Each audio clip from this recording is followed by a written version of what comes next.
आखिरकार कल 6 दिसंबर को तृणमूल कांग्रेस के एक निलंबित विधायक हुमायूं कबीर ने वही किया जिसका उन्होंने लोगों से दावा किया था या वादा किया था कि 6 दिसंबर को पश्चिम बंगाल में एक नई बाबरी मस्जिद के लिए नींव रखी जाएगी। कल दोपहर भारत और बांग्लादेश की सीमा से सटे हुए इलाके मुर्शिदाबाद के बेलडांगा मोरादिघी इलाके में ये कार्यक्रम उन्होंने आयोजित किया, जिसमें बाबरी मस्जिद के लिए नींव रखी गई, उसका शिलान्यास किया गया। इस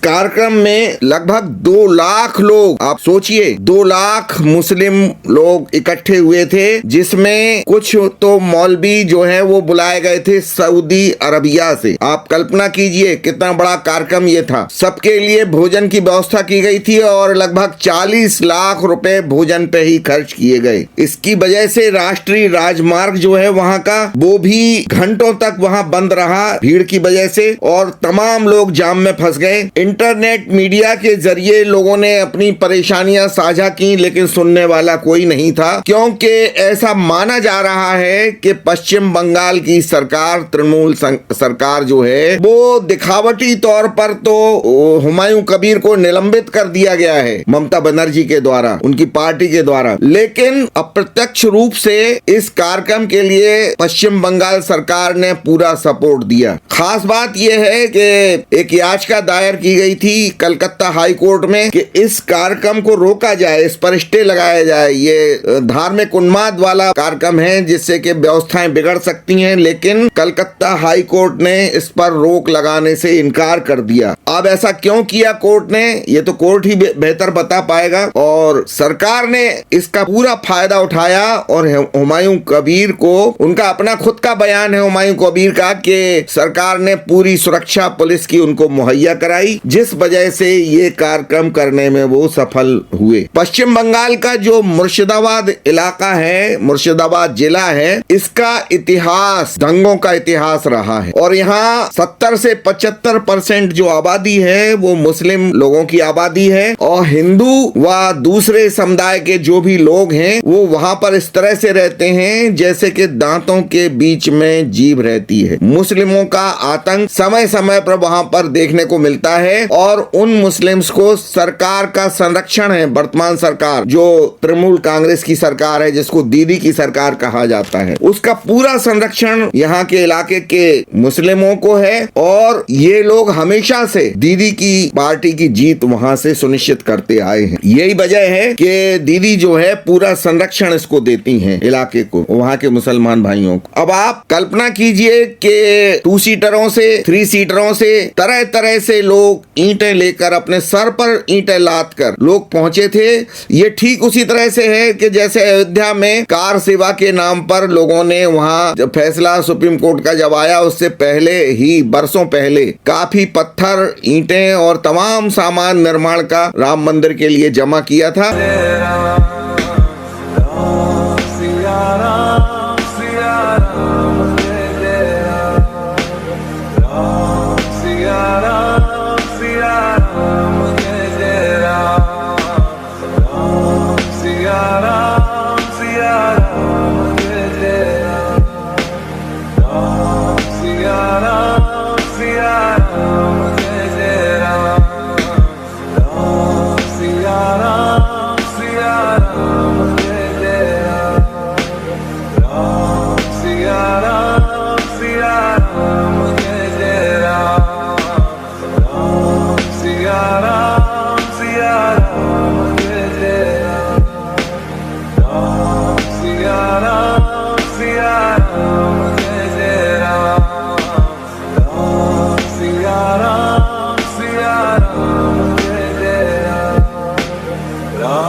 बिल्कुल ऐसा ही नजारा कल वहां पर देखने को मिला। और ये जो कार्यक्रम है ये कोई इस्लामी विचारधारा से प्रेरित कार्यक्रम नहीं था कि बाबरी मस्जिद का वहां पे शिलान्यास किया जा रहा है तो हम ऐसा माने कि देश का मुसलमान इस कार्यक्रम के साथ, देश का मुसलमान इस कार्यक्रम के साथ बिल्कुल नहीं था। न इस तरह की कोई चहल पहल बहुत ज्यादा कहीं देखने को मिली। लेकिन जो इन दिनों ये कहा जा रहा है कि इस्लाम का राजनीतिकरण कर दिया गया है कुछ लोगों के द्वारा, उन लोगों के द्वारा प्रायोजित ये कार्यक्रम था। इसमें असदुद्दीन ओवैसी भी पहुंचे थे और तमाम मुस्लिम नेता पहुंचे थे, उनकी भीड़ वहां मौजूद थी।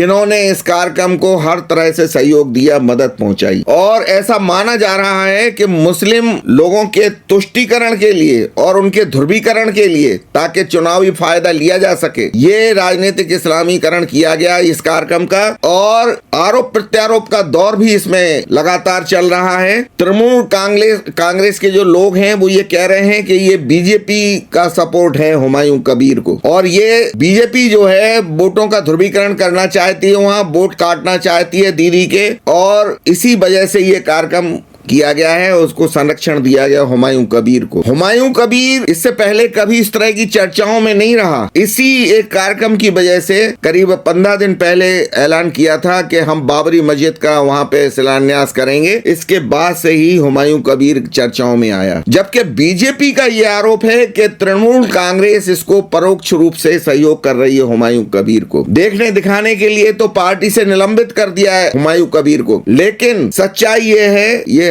देखने में भी लगा वहां पर मौके पे कि दीदी की सरकार ने किसी न किसी तरह से सहयोग दिया है। और हुमायूं कबीर अब ये कह रहे हैं कि हम अपनी अलग पार्टी बनाएंगे, क्योंकि तृणमूल कांग्रेस से उनको निलंबित कर दिया गया है। वो कह रहे हैं कि अब अपनी पार्टी का गठन करेंगे और चुनाव लड़ेंगे आगामी जो अगले साल 2026 में चुनाव होने जा रहा है पश्चिम बंगाल में। तो वो कह रहे हैं कि 135 सीटों पे कम से कम हम अपने कैंडिडेट्स खड़ा करेंगे और वहां पे चुनाव लड़ेंगे। और मुस्लिम वोटों का ध्रुवीकरण का इरादा लेकर ही असदुद्दीन ओवैसी भी वहां पर पहुंचे थे, और तमाम ऐसे नेता जो राजनीति से जुड़े हुए हैं, इस्लाम के अनुयायी हैं, वो वहां पर देखने को मिले। इस वक्त पश्चिम बंगाल की जो सरकार है वो ये अच्छी तरह जानती है कि बांग्लादेश में जो हालात हैं वो बिल्कुल साजगार नहीं हैं हिंदुओं के लिए खास तौर से।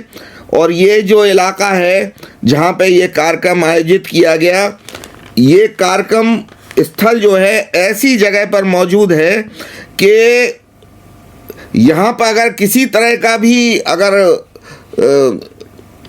ऊधम होता है या दंगा फैलता है तो इस वजह से राष्ट्रीय सुरक्षा को खतरा पैदा हो सकता है।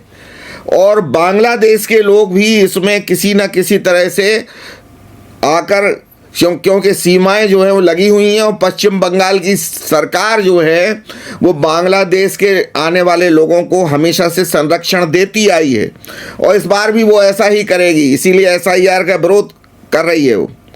केंद्र सरकार ने तमाम अर्धसैनिक बलों को तो वहाँ पर तैनात किया, लेकिन इस कार्यक्रम को रोकने की कोई पहल ना तो केंद्र सरकार ने की और ना कलकत्ता हाई कोर्ट ने स्टे दिया इसके लिए। अब ये बड़ी अजीब बात है कि एक ऐसा कार्यक्रम जिससे उन्माद फैल सकता है पूरे देश में, उस कार्यक्रम को केंद्र सरकार की तरफ से, राज्य सरकार की तरफ से, और एक तरह से कहा जाए कि अदालत की तरफ से भी एक खुला पैसे दिया गया, रास्ता दिया गया कि ये कार्यक्रम संपन्न हो सके। इस कार्यक्रम में जिस तरह से पानी की तरह पैसा बहाया गया, उसको देखकर लगता है कि न केवल देश के मुसलमानों की तरफ से बल्कि अंतर्राष्ट्रीय स्तर पर भी इस कार्यक्रम को फंडिंग की गई है। ये प्रायोजित कार्यक्रम था। एक उद्योगपति ने तो 80 करोड़ रुपए देने की पेशकश की है इस मस्जिद के निर्माण के लिए। वो उनका कहना यह है कि वे राम मंदिर के खिलाफ नहीं है, लेकिन मुसलमानों को भी मस्जिद बनाने का हक है।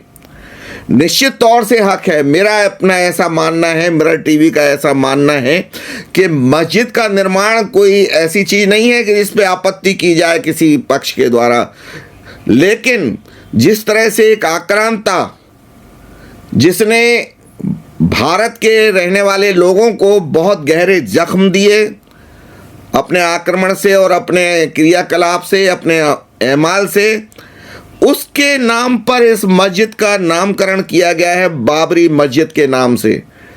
और ये 33 साल पुराने जख्मों को कुरेदने का काम किया है हुमायूं कबीर ने, इसमें कोई दो राय नहीं है।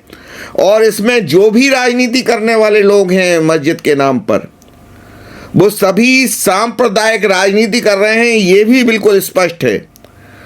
और बीजेपी ने कल केशव प्रसाद मौर्य जो उत्तर प्रदेश के उप मुख्यमंत्री हैं, उन्होंने कहा कि अगर बीजेपी की सरकार आती है, और जो कि बहुत उन्होंने कहा कि संभावना है कि बीजेपी की सरकार आएगी पश्चिम बंगाल में इस बार, तो एक एक ईंट को बाबरी मस्जिद की जो रखी गई है, शिलान्यास किया गया है, इसको उखाड़ कर फेंक दिया जाएगा। क्या किया जाएगा ये तो वक्त बताएगा। लेकिन कल मोरादिघी इलाके में, जो पश्चिम बंगाल के मुर्शिदाबाद का एक हिस्सा है, वहां पर 25 बीघा जमीन पर यह कार्यक्रम आयोजित किया गया। और जिस तरह से धार्मिक उन्माद इस कार्यक्रम में देखने को मिला है, और पुलिस की और RAF और केंद्रीय सुरक्षा बलों की मौजूदगी में कार्यक्रम पूरा किया गया, ये निश्चित तौर से इतनी साधारण बात नहीं है। और इसको लेकर देश का हिंदू बहुत परेशान है। आरोप प्रत्यारोप अपने आप में कोई भी लगाता रहे, बीजेपी तृणमूल कांग्रेस पर आरोप लगा रही है हुमायूं कबीर को संरक्षण देने का, और तृणमूल कांग्रेस ये कह रही है कि इसको संरक्षण जो है वो दिया गया है बीजेपी के द्वारा। कांग्रेस और दूसरी पार्टियां इस मामले में एक तरह से मौन हैं। कांग्रेस के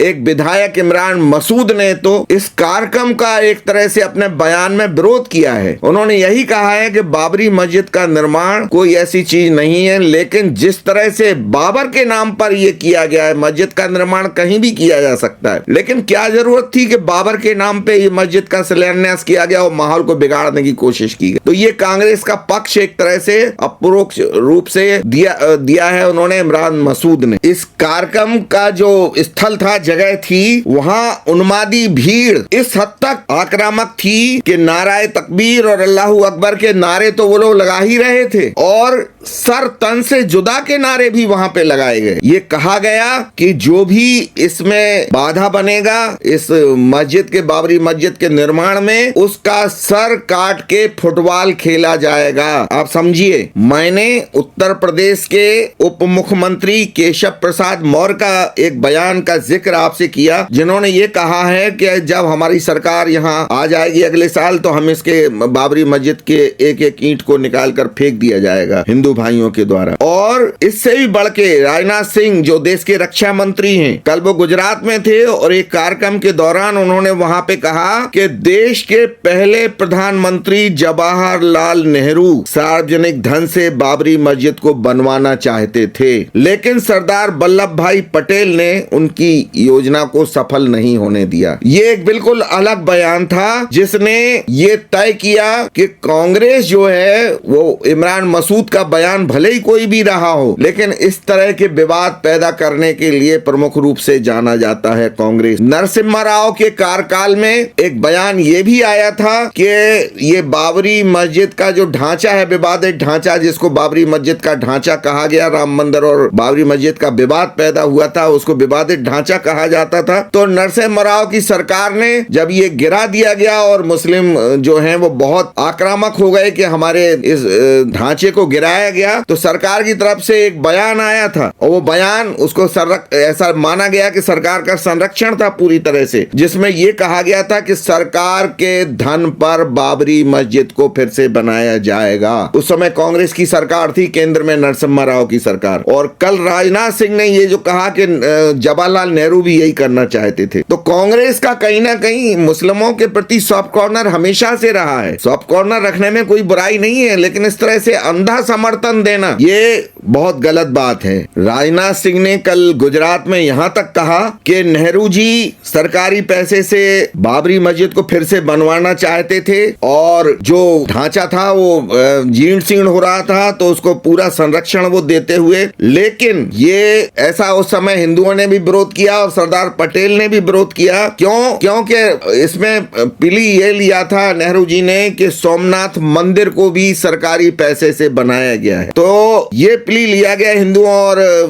की तरफ से भी और पटेल साहब की तरफ से भी कि 30 लाख रुपए का दान सोमनाथ मंदिर के लिए एक ट्रस्ट बनाया गया है और उसमें हिंदुओं का पैसा है 30 लाख रुपए, और सरकार का एक भी पैसा खर्च नहीं हुआ सोमनाथ मंदिर के निर्माण में। सरकार ने सहयोग जरूर किया है वहां पे कानून व्यवस्था और तमाम स्थितियों में सोमनाथ मंदिर को जो फिर से बनवाया गया, क्योंकि उसको भी तोड़ा गया था मुस्लिम आक्रांताओं के द्वारा। तो ये विवाद पैदा हुआ कि इसमें पैसा किसका लगा। उसमें पैसा नेहरू जी का कहना था कि वो भी तो सरकारी पैसे से बनाया गया था मंदिर, लेकिन बाद में स्पष्ट किया गया कि नहीं ऐसा नहीं है। तो राजनाथ सिंह साहब ने यही बात कल बिल्कुल स्पष्ट तौर पे कही। राजनाथ सिंह के बयान के बाद कांग्रेस पार्टी के जो अध्यक्ष हैं मल्लिकार्जुन खड़गे, उन्होंने ये कहा था कल कि राजनाथ सिंह का ये बयान अनर्गल है और अगर उनके पास कोई सबूत है तो वो सामने लेकर आए। इसके बाद भारतीय जनता पार्टी के जो राष्ट्रीय प्रवक्ता हैं सुधांशु त्रिवेदी, उन्होंने पार्टी मुख्यालय में बीजेपी पार्टी के मुख्यालय में एक प्रेस कॉन्फ्रेंस आयोजित की और उसमें ये कहा उन्होंने पत्रकारों से कि राजनाथ सिंह का बयान ना तो अनर्गल है और ना आधारहीन है, बल्कि सरदार पटेल की जो किताब है inside story of Sardar Patel, उसमें डायरी ऑफ मणिबेन पटेल नाम की किताब और सरदार पटेल की ये किताब inside story of Sardar Patel, इसमें इस बात का जिक्र है नेहरू जी का जो बयान है। और सुधांशु त्रिवेदी ने यह भी कहा कि इस किताब के 24वें पेज पर यह लिखा हुआ है कि नेहरू जी ने भी बाबरी मस्जिद का सवाल उठाया था, लेकिन सरदार पटेल ने स्पष्ट कर दिया था कि सरदार पटेल मस्जिद बनवाने पर कोई भी सरकारी फंड से पैसा खर्च करने के मूड में नहीं। तृणमूल कांग्रेस की तरफ से उसके नेता बीजेपी पर इस तरह के खुले आरोप लगा रहे हैं कि जब भी चुनाव आते हैं तो बीजेपी इस तरह का कोई ना कोई हथकंडा अपनाती है और ध्रुवीकरण करना चाहती है हिंदू वोटों का। ये जो हुमायूं कबीर को संरक्षण देने का काम है ये बीजेपी के इशारे पर किया गया है, उसका खुला आरोप है।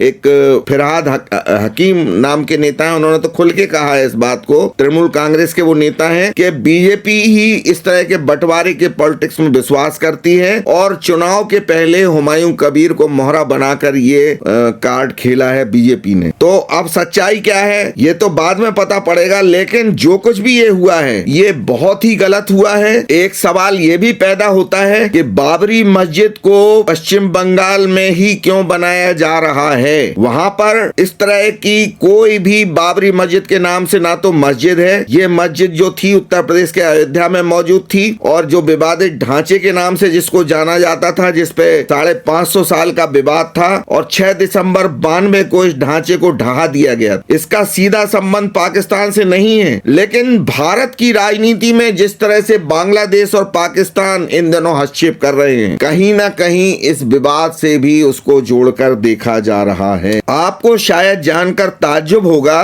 कि पाकिस्तानी संसद में हिंदुस्तान में बाबरी मस्जिद को फिर से बनाए जाने का मुद्दा उछाला गया था और जो भुट्टो की पार्टी है उसकी एक सांसद हैं पलवाशा खान, उन्होंने इसी साल पाकिस्तानी संसद में इस तरह का बयान दिया था। वो बयान भी मैं आपको सुनवाने जा रहा हूं, आप अभी उसको देखेंगे, महसूस करेंगे। उस बयान में उन्होंने ये कहा था कि इंशाअल्लाह बाबरी मस्जिद को फिर से बनाया जाएगा और जो पाकिस्तान के आर्मी चीफ हैं, अब तो बहुत शक्तिशाली हो गए हैं, असीम मुनीर, वो वहां से पहली अजान देंगे उस बाबरी मस्जिद से। ये पाकिस्तानी संसद में बयान है, आप सुनिएगा इस बयान को। भुट्टो साहब ने कहा था हम 1000 साल जंग करेंगे और बिलावल साहब ने भी उन्हीं की बात को रिपीट किया है और कहा है कि अगर यहाँ पानी नहीं बहेगा तो खून बहेगा दरियाओं में। मैं सिर्फ ये कहूंगी कि वो वक्त दूर नहीं है कि जब बाबरी मस्जिद की पहली ईंट उसकी बुनियाद में पिंडी से एक आम सिपाही लगाएगा और उसमें पहली अजान पाकिस्तान का सिपह सलार आसिम मुनीर देगा। बहुत शुक्रिया।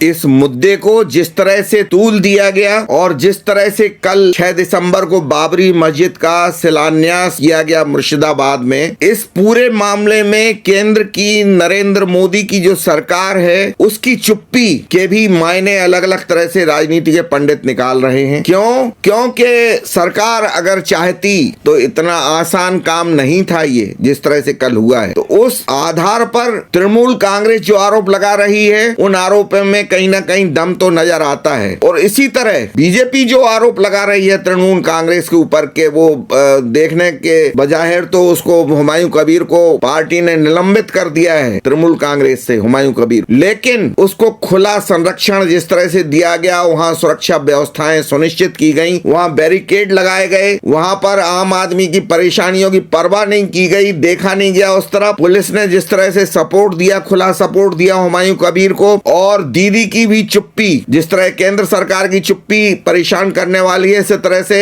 तृणमूल कांग्रेस की जो सर्वे सर्वा हैं और चीफ मिनिस्टर हैं पश्चिम बंगाल की, उनकी चुप्पी भी कुछ ना कुछ कहती जरूर है। अब ये क्या मामला है, आगे जाके क्या तूल पकड़ेगा? बाबरी मस्जिद का शिलान्यास तो कर दिया गया है, लेकिन आगे इसका निर्माण क्या इसी तरह से किया जाएगा जिस तरह से दावे किए जा रहे हैं? और ऐसा लगता है कल का जो घटनाक्रम है उसको देखकर ऐसा लगता है कि निश्चित तौर से किया जाएगा, क्योंकि जिस तरह से फंडिंग हो रही है इस मामले में, जिस तरह से पानी की तरह पैसा बहाया गया है, तो पैसे की कोई प्रॉब्लम ऐसा लगता है कि चूंकि ये धार्मिक उन्माद का मामला है और धार्मिक उन्माद की वजह से पैसे की कमी देश से और विदेश से इस मस्जिद के लिए फंडिंग हो सकती है, इसमें कोई दो राय नहीं है। और ये अगर इस तरह से ही चलता रहा तो ये निश्चित तौर से ये ख्वाब जो देखा है हुमायूं कबीर ने, मुमकिन है कि वो पूरा भी हो जाए, लेकिन इससे मिलने वाला कुछ नहीं है, ना मुसलमानों को ना हिंदुओं को। क्योंकि मस्जिद के बारे में ये कहा जाता है कि मस्जिद जहां पे विवाद हो उस मस्जिद में नमाज पढ़ने का जो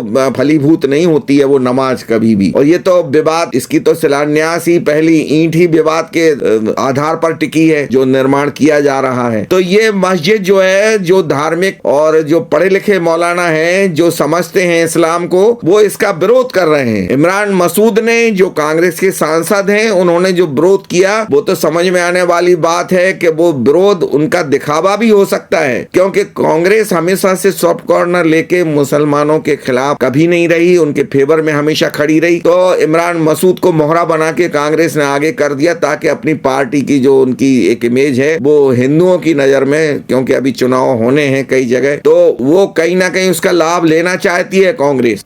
मानसिक रूप से विकृत लोग हैं हिंदुस्तान के अंदर, मुसलमान को सुकून से रहने दें। जो काम भारतीय जनता पार्टी या उसके लोग नफरत फैलाने का काम मुसलमान के खिलाफ करते हैं, आप भी वही काम कर रहे हो। आप उससे अछूते नहीं रह सकते कि आपको कोई बुरा नहीं कहेगा। मस्जिद बनानी है, मस्जिद बनाइए, क्यों तमाशा कर रहे हो? अपनी राजनीति को चमकाने के लिए तुम मस्जिद का इस्तेमाल करोगे। मस्जिद सियासत के लिए है, मस्जिद इबादत के लिए है सिर्फ। मुझे नहीं पता ममता जी क्या करार देंगी, लेकिन मेरी नजर में वो वाहियात आदमी है। लेकिन इसका लाभ किसको मिलेगा किसको नहीं मिलेगा ये तो आने वाला वक्त बताएगा। इसमें जो आम मुसलमान हैं वो बिल्कुल खुश नहीं हैं, उनके बयान आ रहे हैं, वो इसको जो भी ड्रामा ये किया गया है और किया जा रहा है इसके खिलाफ हैं। और हिंदू जो हैं देश के वो तो आक्रोशित भी हैं, खिलाफ भी हैं। संत समाज बहुत आक्रोशित है और इस तरह से बयान आए गए, शंकराचार्य का भी बयान आया और संतों का भी बयान आया कि ये मुमकिन नहीं है कि इस तरह से जो विवाद 550 साल का किसी तरह सुप्रीम कोर्ट के द्वारा उसका निपटारा कर दिया गया। और वहां पे जमीन भी दी गई मुसलमान भाइयों के लिए अयोध्या में, कि वो बाबरी 5 एकड़ जमीन दी गई कि वो वहां पे बना सके। वहां पे तो नहीं बना रहे हैं, लेकिन यहाँ हुमायूं कबीर पे जैसे लोग पैदा हो रहे हैं। और यहाँ तो इसका मतलब ये है कि ये जो चाहते हैं मुसलमान कि ये विवाद कभी खत्म हो ही नहीं और ये इसी तरह से चलता रहे। ये भावना और ये धारणा जो है ये बहुत ही गलत है और देश के हित में बिल्कुल नहीं है। ये एक चिंगारी है जो आगे जाके एक ज्वाला का रूप भी ले सकती है, और क्या होगा क्या नहीं होगा ये तो आने वाला वक्त बताएगा। बहरहाल जो कुछ भी हुआ है उसकी एक सच्ची तस्वीर मिरर टीवी ने आपके सामने पेश की है। आपसे मेरी गुजारिश है कि इसमें जागरूकता फैलाने के लिए इस वीडियो को ज्यादा से ज्यादा शेयर करें। आप सोशल मीडिया के जितने भी प्लेटफॉर्म्स हैं और जहां जहां आप शेयर कर सकते हैं इसको शेयर करें। अपने कमेंट्स के माध्यम से बताएं बताएं कि ये जो है इसमें क्या और हो सकता है अच्छा, जिससे ये विवाद थमे। इसमें हिंदू मुस्लिम्स की बात नहीं है, दोनों ही पक्ष अपने कमेंट्स लिख के बताएं। और आपने अभी तक अगर हमारे चैनल को, मिरर टीवी नेटवर्क के इस चैनल को अगर सब्सक्राइब नहीं किया है, लाइक नहीं किया है, तो लाइक और सब्सक्राइब जरूर करें आप इसको, ताकि हम इस तरह के ज्वलंत मुद्दों पर अपनी राय से आपको अवगत करा सकें, निष्पक्ष राय से। हम लोग किसी सरकार, बीजेपी, कांग्रेस, तृणमूल, किसी भी विचारधारा से प्रभावित नहीं है। हम लोग केवल न्यूज देते हैं, व्यूज नहीं देते हैं। तो आगे हम और अच्छा कर सकें, देश को जागरूक कर सकें, आप हमारे चैनल को, और इसमें हमारा भी फायदा है, हमारे सब्सक्राइब अगर आप बढ़ाते हैं तो निश्चित तौर से उसका लाभ हमें मिलेगा और हम आगे आपके लिए और अच्छा कर सकेंगे। तब तक के लिए बहुत बहुत धन्यवाद।